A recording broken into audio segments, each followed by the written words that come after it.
lupa untuk like, subscribe, dan nyalakan tombol loncengnya biar kalian dapat notifikasi gratis dari kami. Terima kasih.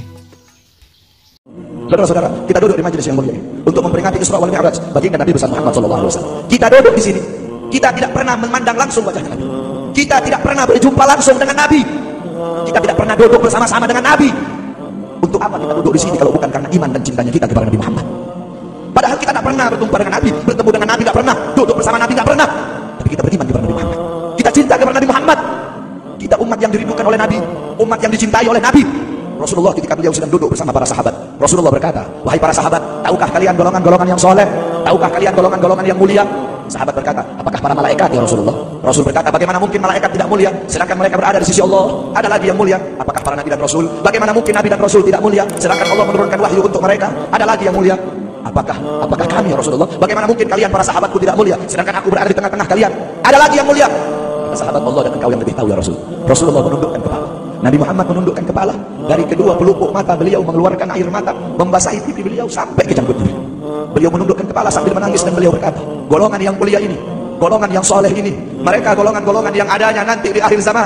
Mereka tidak pernah duduk bersamaku, mereka tidak pernah memandang wajahku, mereka tidak pernah mendengar langsung kata-kataku, akan tetapi mereka beriman kepadaku," kata Rasul. "Mereka umat yang aku rindukan, mereka umat yang aku cintai. Tuba liman yarani wa amana bi, wa tuba summa tuba liman lam yarani wa amana bi."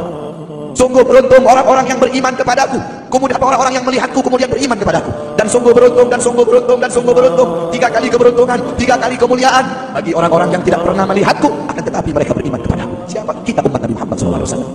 Kita tidak pernah memandang wajah Nabi, tidak pernah berkumpul dengan Nabi, tapi kita beriman kepada Nabi Muhammad. Apalagi kita umat Islam Indonesia, umat Islam Indonesia, umat yang dicintai oleh Rasulullah Sayyid Al-Habib Muhammad bin Ali Al-Maliki. Ketika beliau berziarah ke makam Nabi Muhammad, dalam keadaan sadar, beliau berjumpa langsung dengan Nabi Muhammad. Di belakang Nabi Muhammad ada ribuan orang. Nabi Muhammad pun bertanya, "Ya Rasulullah, siapa yang ada di belakangmu ini ya Rasulullah? Ribuan orang ini, ribuan golongan ini siapa ya Rasulullah?" Rasulullah berkata, "Ini mereka yang ada di belakangku. Mereka adalah umat Islam yang aku cintai. Mereka umat Islam yang ada di Indonesia," kata Rasulullah SAW.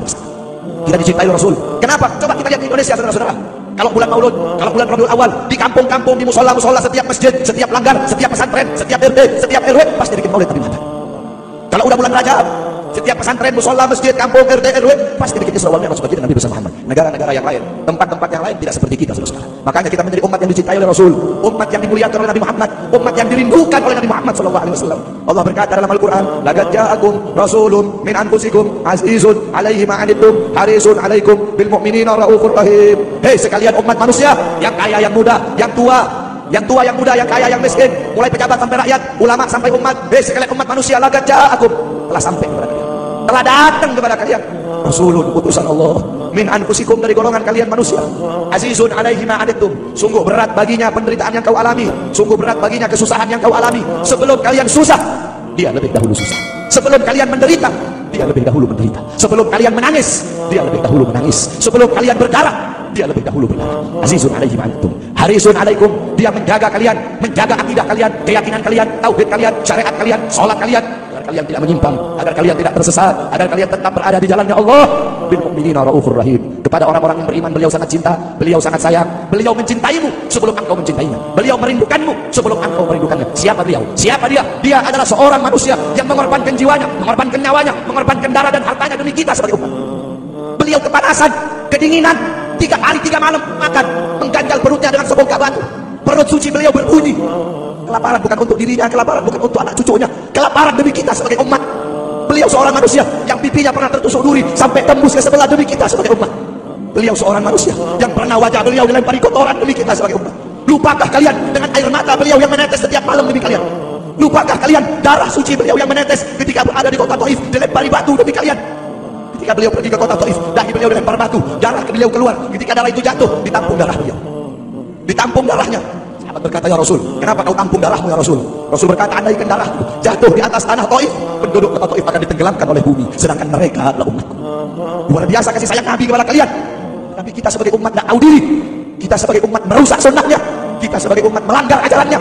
Kita sebagai umat semakin hari semakin jauh darinya, meninggalkan pakaiannya, meninggalkan ajarannya, meninggalkan sunnahnya, meninggalkan kepribadiannya, meninggalkan akhlaknya, meninggalkan Al-Qurannya. Rasulullah SAW yang dimana kan Sayyidina Ali karamallahu wajhah, inna Rasulullah fi akhir nafsi harakat syafataihi marratain fa'alqaitu sam'i fasami'tuhu yaqul ummati ummati faqubida Rasulullah sallallahu alaihi wasallam wa qala law kanat ad-dunya tadumu li wahidin la kana Rasulullah sallallahu alaihi wasallam fiha mukhalladan. Dari Sayyidina Ali karamallahu wajhah, ketika akhir-akhir detik-detik kematiannya Rasulullah, beliau mendengar, beliau melihat dari bibir Rasulullah bergerak dengan 2 kali gerakan. Beliau mendekatkan telinganya, mendekatkan pendengarannya, dan beliau mendengar Rasulullah berkata ummati ummati faqubida Rasulullah sallallahu alaihi wasallam. Ketika nyawa Rasulullah akan dicabut, Rasulullah berkata kepada Jibril, wahai Jibril, aku belum puas meninggalkan umat, aku tidak mau meninggalkan mereka dalam keadaan belum diberi jaminan oleh Allah. Wahai Jibril, sampaikan kepada Allah, aku tidak minta jaminan untuk diriku, aku tidak minta jaminan untuk keluargaku, aku minta jaminan untuk umatku. Wahai Jibril, sampaikan kepada Allah. Jibril pun pergi kepada Allah. Jibril pun berkata, ya Allah, kekasihmu Muhammad meminta jaminan untuk umatnya. Allah bilang, wahai Jibril, katakan kepada Muhammad, aku tidak akan menghinakan umat Muhammad. Basyirhu fa innahu awwalun nasin kharijun minal ardi idza bu'isu. Kemudian beliau ditarik lagi nyawa beliau berkata, ya Khalil Israel, wahai kekasihku Israel, apakah seperti ini rasa sakit ketika dicabut nyawa? Israel berkata, iya ya Rasulullah, seperti inilah rasa sakit ketika dicabut nyawa ya Rasulullah. Ya Allah, biar aku menanggung sakratul maut seluruh umat. Ya Allah, mereka tidak akan kuat, mereka tidak akan disanggup. Aku nabi mereka, aku pemimpin mereka, biar aku menanggung beban penderitaan sakratul maut mereka ya Allah. Biar aku menanggung sakratul maut umatku ya Allah. Di mana kita sebagai umat, apa yang telah kita lakukan untuk Nabi Muhammad? Nabi berkorban untuk kita di saat detik-detik terakhir nafasnya, tidak memikirkan rasa sakitnya, tidak memikirkan pedihnya, tidak memikirkan beratnya. Beliau memikirkan nasib kita sebagai umat. Kelak di yaumil kiamah, ketika para nabi dan para rasul berkata, nafsi nafsi nafsi nafsi, diriku sendiri, jiwaku sendiri, aku urus urusanku sendiri, aku tidak bisa tolong kalian. Ketika para nabi dan rasul, mereka tidak bisa menolong kita. Rasulullah Muhammad ibn Abdullah, Nabi Muhammad bersujud kepada Allah. Nabi Muhammad bertekuk lutut, beliau bermohon kepada Allah. Beliau berkata, ya Allah, aku tidak minta pengampunan untuk diriku, wala Fatimah, wala Hamzah. Aku tidak minta pengampunan untuk Fatimah, aku tidak minta pengampunan untuk Hamzah. Aku cuma minta pengampunan untuk umatku ya Allah, untuk umatku ya Allah. Rasulullah tidak meminta pengampunan untuk dirinya, tidak meminta pengampunan untuk anaknya, tidak meminta pengampunan untuk paman bibinya, tidak meminta pengampunan untuk keluarga atau anak cucunya, tetapi beliau meminta pengampunan untuk kalian sebagai umat. Karena begitu cintanya beliau kepada umat, karena begitu sayangnya beliau kepada umat, sampai beliau berkata, "Lau yushaku ahadukum bi syaukatin fi rijli, la ajidu ala ma fi qalbi." Andaikan kalian, salah satu dari kalian kakinya tertusuk duri, andaikan salah satu dari kita yang duduk di sini, kaki kita ada yang terkena duri, pasti kita merasakan sakit. Apa kata Rasul? Maka aku tidak merasakan apa yang kalian merasakan, kecuali yang aku rasakan. Sampai dalam hati aku rasakan rasa sakit kalian. Ya, bagaimana cintanya Rasul kepada kita? Apa yang sudah kita lakukan untuk Nabi? Sudahkah kita mengorbankan kedua mata kita untuk memandang hal-hal yang disukai oleh Nabi?